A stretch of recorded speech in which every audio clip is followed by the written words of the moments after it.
Okay, let's get this right. Supreme Court nominee Sonia Sotomayor is making the rounds of the Capitol this week, and some jackasses are still saying that she has to explain her wise Latina comment. In a 2001 speech, Sotomayor said, quote, "I would hope that a wise Latina woman with the richness of her experiences would more often than not reach a better conclusion than a white man who hasn't lived that life." Well, it's been a week that quote's been out there, and for just as long, the question has been waiting to be answered.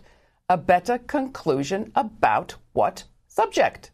Does Sotomayor believe that Latina judges are ipso facto just smarter? That's what her right-wing critics want her much-mangled quote to mean. But smarter about what? The price of beans? The weather? What 2 and 2 add up to?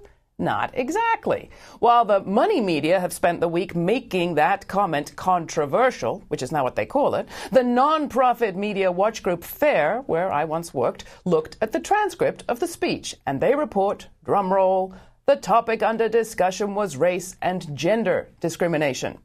Talking about judging such cases, Sotomayor argued that the experience of facing discrimination might lead to a better decision. And she pointed out, quote, "Let us not forget that until 1972, no Supreme Court case ever upheld the claim of a woman in a gender discrimination case." Close quote. It is hard to believe that anyone in their right mind would disagree. On the moon, maybe it's different, or in the privacy of your kitchen. But out here in the actual lived United States of America, white males have been the norm. Originally, white, not Irish, not Italian, or German males. Everybody else had a different experience. And a different experience not of snow or rain or the price of beans, but of discrimination.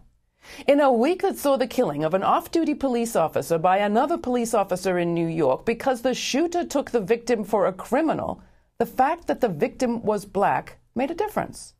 A killing in Wichita reminded us that the daily lives of women are not the same either.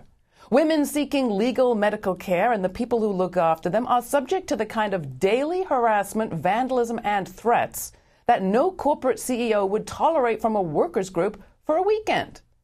It's hard to believe that anyone in their right minds would argue that to mention difference in America is to be racist, or to have experienced discrimination might make one smarter about it. But what am I saying? All those right minds are the problem.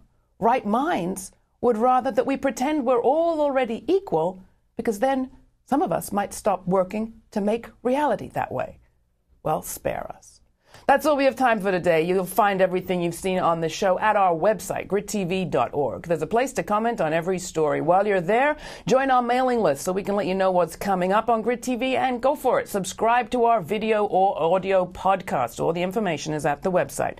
We also have a Twitter feed. Just follow Grit TV on Twitter. And please, you like that we're advertising free? Become a supporter. We're broadcasting commercial free across the United States on Free Speech TV, Dish Network Channel 9415. And you can ask for us on your cable or your public television station. Thanks for watching.